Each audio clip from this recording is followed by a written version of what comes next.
हर हर महादेव। प्रिय भक्तों, हम आपको सुनाते हैं बुधवार व्रत की कथा। समतापुर नगर में मधुसूदन नाम का एक व्यक्ति रहता था और बहुत धनवान था। मधुसूदन विवाह मधुसूदन का विवाह बलरामपुर नगर की सुंदर लड़की संगीता से हुआ था। एक बार मधुसूदन अपनी पत्नी को लेने बुधवार के दिन बलरामपुर गया। मधुसूदन ने पत्नी के माता पिता से संगीता को विदा कराने के लिए कहा। माता पिता बोले, बेटा आज बुधवार है, बुधवार को किसी भी शुभ कार्य के लिए यात्रा नहीं करते हैं। लेकिन मधुसूदन नहीं माना। उसने ऐसी शुभ अशुभ की बातों को न मानने की बात कही। दोनों बैलगाड़ी से यात्रा प्रारंभ की। 2 कोस की यात्रा के बाद उसकी गाड़ी का एक पहिया टूट गया। वहाँ से दोनों पैदल ही यात्रा शुरू की। रास्ते में संगीता को प्यास लगी। मधुसूदन उसे एक पेड़ के नीचे बैठाकर जल लेने चला गया। थोड़ी देर बाद जब मधुसूदन कहीं से जल लेकर वापस आया तो बुरी तरह हैरान हो उठा, क्योंकि उसकी पत्नी के पास उसकी ही शक्ल सूरत का एक दूसरा व्यक्ति बैठा था। संगीता भी मधुसूदन को देखकर हैरान रह गई और दोनों में कोई अंतर नहीं कर पाई। मधुसूदन ने उस व्यक्ति से पूछा, तुम कौन हो और मेरी पत्नी के पास क्यों बैठे हो? मधुसूदन की बात सुनकर उस व्यक्ति ने कहा, अरे भाई, ये मेरी पत्नी संगीता है। मैं अपनी पत्नी को ससुराल से विदा करा के लाया हूँ। लेकिन लेकिन तुम कौन हो? मुझसे ऐसा प्रश्न क्यों कर रहे हो? मधुसूदन ने कहा, तुम जरूर कोई चोर या ठग हो। यह मेरी पत्नी संगीता है। मैं इसे पेड़ के नीचे बैठाकर जल लेने गया था। इस पर उस व्यक्ति ने कहा, अरे भाई, झूठ तो तुम बोल रहे हो। संगीता को प्यास लगने पर जल लेने मैं गया था।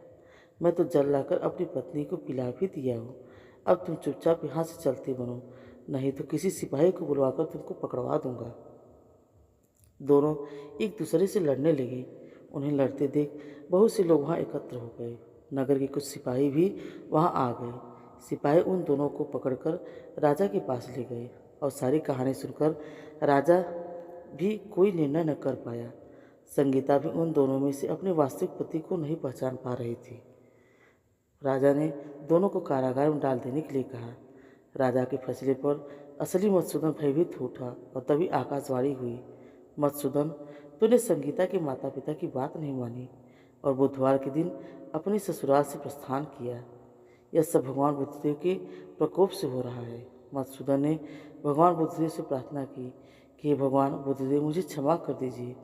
मुझसे बहुत बड़ी गलती हुई। भविष्य में अब कभी बुधवार के दिन यात्रा नहीं करूँगा और सदैव बुधवार को आपका व्रत किया करूँगा। मधुसूदन के प्रार्थना करने से भगवान बुद्धदेव ने उसे क्षमा कर दिया। तभी दूसरा व्यक्ति राजा के सामने से गायब हो गया। राजा और दूसरे लोग इस चमत्कार को देखकर हैरान हो गए। भगवान बुद्धदेव की इस अनुकंपा से राजा ने मधुसूदन और उसकी पत्नी को सम्मानपूर्वक विदा किया। कुछ दूर चलने पर रास्ते में उन्हें बैलगाड़ी मिल गई। बैलगाड़ी का टूटा हुआ पहिया भी जुड़ा हुआ मिला। दोनों उसमें बैठकर समतापुर की ओर चल दिए। मधुसूदन और उसकी पत्नी संगीता दोनों बुधवार को व्रत करते हुए आनंदपूर्वक जीवन यापन करने लगे। इस तरह भगवान बुद्धदेव की कृपा से उनके यहाँ खुशियाँ बरसने लगी।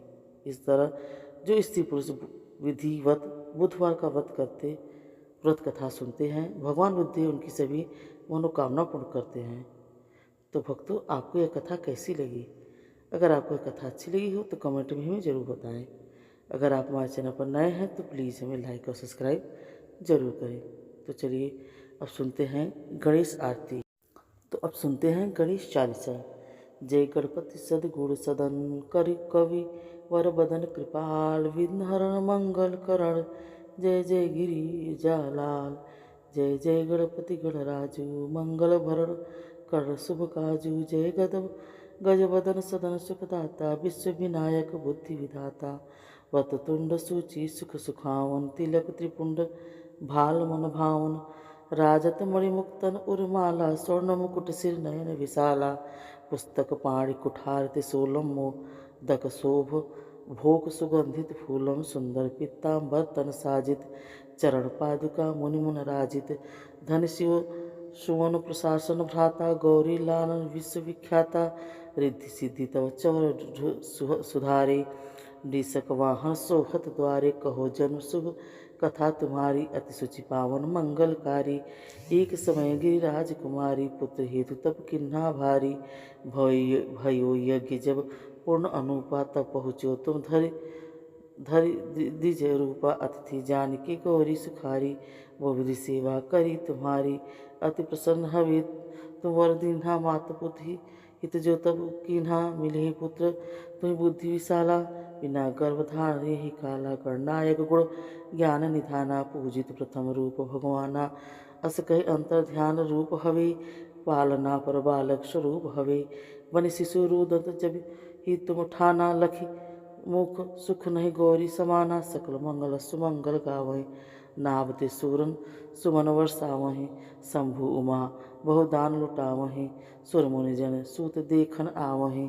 लखी अति आनंद मंगल साजा देखन भी आजे आए सनि राजा। निज अवगुण गुण सनि मन माही बालक देखन चाहत नाही। गिरजा कछु मन भेद बढ़ायो उत्सव मोर न सनि तुम्हें भायो। कहत लगे सनि मनो संकुचाई का करी हूँ शिशु मुँह दिखाई। नहीं विश्राम उमा और भय हूँ सनि सो बालक देखन कही हूँ।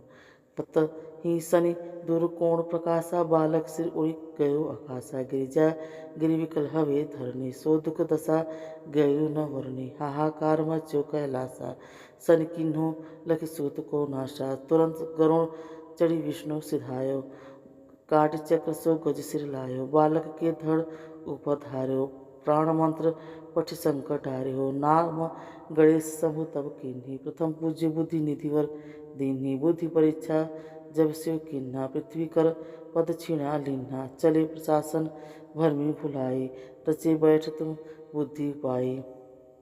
चरण मात्र पितृ के घर धर लीन्हे तिनके साथ प्रचेक्षण दीन्हे।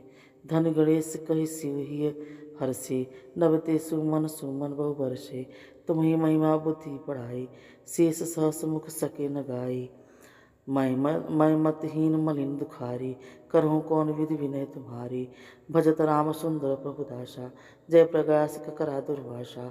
अब प्रभु दया दीना पर कीजे अपनी शक्ति भक्ति कुछ दीजे।